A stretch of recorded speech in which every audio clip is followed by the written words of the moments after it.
పవన్ కళ్యాణ్ ఉప ముఖ్యమంత్రిగా ఇక పూర్తి స్థాయిలో రంగంలోకి దిగినట్లే అనుకోవచ్చా? ఖచ్చితంగా ఆయనకి కేటాయించిన శాఖల మీద చాలా సంతృప్తి వ్యక్తం చేశారు పవన్ కళ్యాణ్. తనకి ఆ శాఖలకు ఉన్నటువంటి అనుబంధం గురించి కూడా వివరిస్తూ ఒక ప్రకటన కూడా విడుదల చేశారు. ముఖ్యంగా పంచాయతీరాజ్, గ్రామీణాభివృద్ధి, గ్రామీణ నీటిపారుదల, అదేవిధంగా అటవీ, పర్యావరణ, సైన్స్ అండ్ టెక్నాలజీ సంబంధించినటువంటి అంశాల మీద ఆయనకున్నటువంటి అనుబంధాన్ని వివరిస్తూ ఒక ప్రకటన కూడా విడుదల చేశారు. ప్రధానంగా పంచాయతీరాజ్ వ్యవస్థకు సంబంధించి, గ్రామీణాభివృద్ధికి సంబంధించి చూస్తే కనుక గ్రామీణాభివృద్ధిగా అంటే గతంలో తాను అనేక ప్రాంతాల్లో పర్యటించారు. 2008 నుంచి నేను రాజకీయాలు ఉన్నప్పటి నుంచి ఉమ్మడి రాష్ట్రంలోని అనేక ప్రాంతాల్లో పర్యటించాను. ప్రజల సమస్య, ముఖ్యంగా గ్రామాల్లో వాళ్ళు ఎదుర్కొన్న సమస్యలను చూశాను. అదేవిధంగా తాగునీటి కోసం అటు ఏజెన్సీ ప్రాంతాల్లో కానీ లేకపోతే ఉమ్మడి గోదావరి జిల్లాలో తాగునీటి కోసం ఇబ్బందులు పడుతున్న దృశ్యాలను చాలా నేను చూశాను. వాటి సమస్య పరిష్కరించడానికి ఇప్పుడు కేటాయించిన శాఖలు తనకు ఎంతో ఉపయోగపడతాయని చెప్పారు. మరోవైపు అటవీ శాఖకు సంబంధించి చూస్తే కనుక అటవీ పర్యావరణానికి సంబంధించి అటవీ శాఖ చూస్తే కనుక అటు మొక్కల పెంపకానికి సంబంధించి కానీ అడవులు ఏ విధంగా ఇప్పుడు విధ్వంసానికి గురై 5 సంవత్సరాల్లో ఆ విధ్వంసాన్ని నిరోధించే విధంగా మొక్కల పెంపకం నుంచి కానీ అడవుల కాపాడుకోవడం అంశాన్ని కూడా ఆయన ప్రస్తావించారు. వాటితో పాటు గ్రామీణ నీటిపారుదల వ్యవస్థకు సంబంధించి కూడా ఆయన ప్రస్తావించారు. ప్రతి ఒక్కరు అనేక సమస్యలు ఎదుర్కొన్నారు. ఆ సమస్యలన్నిటికీ పరిష్కరించడానికి తనకి అవకాశం దొరికేదని కూడా పవన్ కళ్యాణ్ తన ప్రకటనలో విడుదల చేశారు. అదేవిధంగా గ్రామాలు అనేవి దేశానికి పట్టుకొమ్మ లాంటివి. అలాంటి గ్రామ వ్యవస్థ, పంచాయతీ వ్యవస్థని వైసీపీ ప్రభుత్వం నిర్వీర్యం చేసింది. అంటే తాను సర్పంచుల సమావేశం పెట్టినప్పుడు పార్టీలకు అతీతంగా అనేక మంది సర్పంచులు వచ్చారు. వాళ్ళు పదుడుతున్న ఇబ్బందులు కూడా తన దృష్టికి తీసుకొచ్చారు. కాబట్టి ఆ వ్యవస్థని పటిష్టపరిచే బాధ్యత తీసుకుంటానని కూడా పవన్ కళ్యాణ్ చెప్పారు. అంతేకాకుండా పర్యావరణాన్ని పరీక్షించే అభివృద్ధి ప్రస్థానం జరుగుతుందని ఒక మూల సిద్ధాంతాన్ని నమ్ముతానని కూడా పవన్ కళ్యాణ్ స్పష్టంగా చెప్పారు. అంతేకాదు ఈ శాఖలన్నింటికి సమన్వయం చేసుకునే విధంగా, ప్రజలకు దగ్గరయ్యే విధంగా ఉంటానని కూడా చెప్పారు. ఇప్పుడు కేటాయించిన శాఖలు తనకు వ్యక్తిగతంగా మనసుకు దగ్గరైన శాఖలు, వాటితో పాటు జనసేన మూల సిద్ధాంతాలకి దగ్గరగా ఉన్న శాఖలను కూడా పవన్ కళ్యాణ్ ప్రస్తావించారు. ఈ శాఖలన్నిటి ద్వారా ప్రజల్లోకి వెళ్ళడానికి అనువుగా ఉంటుంది. వాటితో పాటు ప్రభుత్వాన్ని ప్రజలకు చేరవేసేలాగా ఈ శాఖలు ప్రజలకు చేరవేసేలాగా ఈ శాఖలు పనిచేస్తాయని పవన్ కళ్యాణ్ స్పష్టం చేశారు. వాటితో పాటు నాదెండ్ల మనోహర్కు కేటాయించిన శాఖల గురించి, అదేవిధంగా కందుల దుర్గేష్ కేటాయించినటువంటి శాఖల గురించి కూడా ఆయన ప్రస్తావించారు. పౌర సరఫరాల శాఖ అంటే ఖచ్చితంగా రైతులకు సంబంధించిన పండిన పంటలను కానీ లేకపోతే రేషన్ వ్యవస్థలన్నింటికి సంబంధించి కానీ పటిష్టపరిచే విధంగా చేస్తామని కూడా పవన్ కళ్యాణ్ చెప్పారు. పర్యాటకానికి ఆంధ్రప్రదేశ్లో అనేక అవకాశాలని, వాటన్ని అవకాశాలని కూడా సద్వినియోగం చేసుకుని పర్యాటక రంగాన్ని కూడా అభివృద్ధి చేయడానికి తమ మంత్రులు కృషి చేస్తారని కూడా చెప్పారు. ఈ శాఖలు కేటాయించిన ముఖ్యమంత్రి చంద్రబాబుతో పాటు ప్రధాని నరేంద్ర మోడీ కూడా పవన్ కళ్యాణ్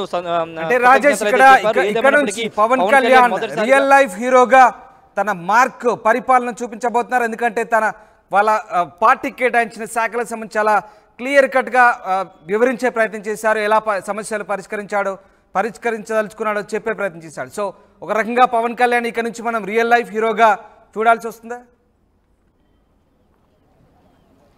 ఖచ్చితంగా ఆ దిశగానే తన ప్రయత్నాలు ఉంటాయని పవన్ కళ్యాణ్ తన ప్రకటన ద్వారా చెప్పారు. ఎందుకంటే తనకి అనుబంధం, అంటే తాను చూసినటువంటి వాస్తవ పరిస్థితి గ్రౌండ్లో తాను ప్రజల నుంచి వచ్చిన వినతులు వాటన్నిటిని దృష్టిలో పెట్టుకునే ఈ శాఖల కేటాయింపు జరిగిందనేది మనం చాలా స్పష్టంగా అర్థం చేసుకోవచ్చు. పవన్ కళ్యాణ్ ఈ శాఖలను కోరినట్టుగా మనకి ప్రచారం జరుగుతున్న నేపథ్యంలో అది నిజంగానే అంటే ఆయన కోరిన విధంగా ఆ శాఖలు కేటాయించారనేది చాలా స్పష్టంగా మనకు అర్థమవుతుంది. ఎందుకంటే ఆయన ఈరోజు విడుదల చేసిన ప్రకటన చూస్తే కనుక ఆ శాఖలకి తనకున్న అనుబంధాన్ని కానీ ఆ శాఖల ద్వారా ప్రజలకు దగ్గర అవడంతో పాటు గతంలో తాను రాజకీయాల్లోకి వచ్చినప్పటి నుంచి ఉన్నటువంటి పరిస్థితులు అద్దం పడుతూ వాటి పరిష్కారానికి ఈ శాఖలు తీసుకోవడం ద్వారా పరిష్కారాన్ని చేయగలనే ఒక నమ్మకం, భరోసా పవన్ కళ్యాణ్ కల్పిస్తున్నారని చాలా స్పష్టంగా అర్థం చేసుకోవచ్చు. ముఖ్యంగా గ్రామీణాభివృద్ధికి సంబంధించి కానీ లేకపోతే గ్రామీణ తాగునీటి సరఫరాకు సంబంధించినటువంటి అంశాలతో పాటు అటవీ, పర్యావరణం వీటి చూస్తే కనుక ఆయనకి ప్రత్యేక అనుబంధం ఉంది. వాటిని పరిరక్షించుకోవాల్సిన అవసరం ఉంది. గత పాలకులు వాటిని విస్మరించారు.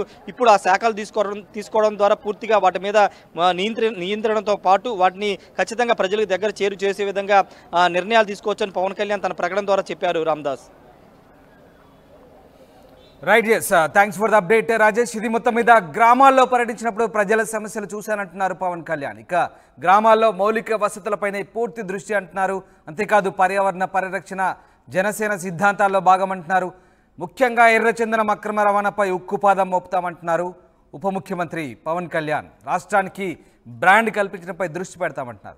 ఇక సినిమా రంగానికి కూడా ప్రోత్సాహం అందిస్తామంటున్నారు. జనసేనకి ఇచ్చిన శాఖలతో పూర్తి స్థాయిలో చిత్తశుద్ధితో పనిచేస్తామంటున్నారు. మొత్తం మీద డిప్యూటీ సీఎంగా కార్యాచరణ ప్రకటించారు పవన్ కళ్యాణ్. పూర్తి స్థాయిలో రాష్ట్రానికి సేవ చేసి ప్రజల సమస్యలు పరిష్కరించడంలో ముందుంటామంటున్నారు పవన్ కళ్యాణ్. ఇక రియల్ లైఫ్ హీరోగా తన మార్కు చూపించబోతున్నారు పవన్.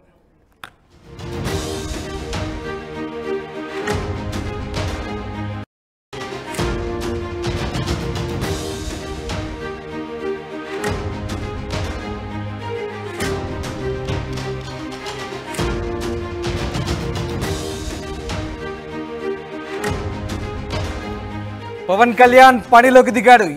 ఉప ముఖ్యమంత్రిగా కార్యాచరణ ప్రకటించారు పవన్. గ్రామాల్లో పర్యటించినప్పుడు ప్రజల సమస్యలు చూశానంటున్నారు. గ్రామాల్లో మౌలిక వసతులపైనే పూర్తి దృష్టి పెడతా అంటున్నారు ఉప ముఖ్యమంత్రి పవన్ కళ్యాణ్. పర్యావరణ పరిరక్షణ జనసేన సిద్ధాంతాల్లో భాగమంటున్నారు. ఎర్రచంద్రం అక్రమ రవాణాపై ఉక్కుపాదం మోపుతానంటున్నారు డిప్యూటీ సీఎం. రాష్ట్రానికి బ్రాండ్ కల్పించడంపై దృష్టి పెడతామంటున్నారు. సినిమా రంగానికి మరింత ప్రోత్సాహం అందిస్తామంటున్నారు.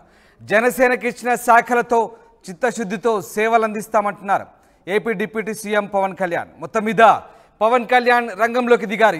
ఉప ముఖ్యమంత్రిగా పవన్ కళ్యాణ్ పూర్తి స్థాయిగా రాష్ట్రంపై దృష్టి పెట్టబోతున్నారు. ముఖ్యంగా పర్యావరణ పరిరక్షణ జనసేన సిద్ధాంతాల్లో భాగమంటూనే ఎర్రచందం అక్రమ రవాణాపై ఉక్కుపాదం మోపుతామంటున్నారు. రాష్ట్రానికి ఒక బ్రాండ్ క్రియేట్ చేస్తామంటున్నారు. ఇక గ్రామాల్లో పర్యటించినప్పుడు ప్రజల సమస్యలు చూశానని, గ్రామీణాభివృద్ధి శాఖ మంత్రిగా గ్రామాల్లో మౌలిక వసతులపైనే పూర్తి దృష్టి పెడతానంటున్నారు పవన్ కళ్యాణ్. మొత్తం మీద పవన్ కళ్యాణ్ పూర్తి స్థాయి ఛార్జ్ తీసుకోబోతున్నారు. ఇక సినిమా రంగానికి కూడా మరింత ప్రోత్సాహం అందిస్తామంటున్నారు. ఎందుకంటే జనసేనకి ఇచ్చిన శాఖల్లో కూడా సినిమాటోగ్రఫీ ఒకటి. జనసేనకి ఇచ్చిన శాఖలతో చిత్తశుద్ధితో పూర్తి స్థాయి సేవలు అందిస్తామంటున్నారు AP deputy CM Pawan Kalyan. మా కొలీగ్ రాజేష్ లైవ్లో జాయిన్ అవుతున్నారు. రాజేష్, పవన్ కళ్యాణ్ ఇక డిప్యూటీ సీఎంగా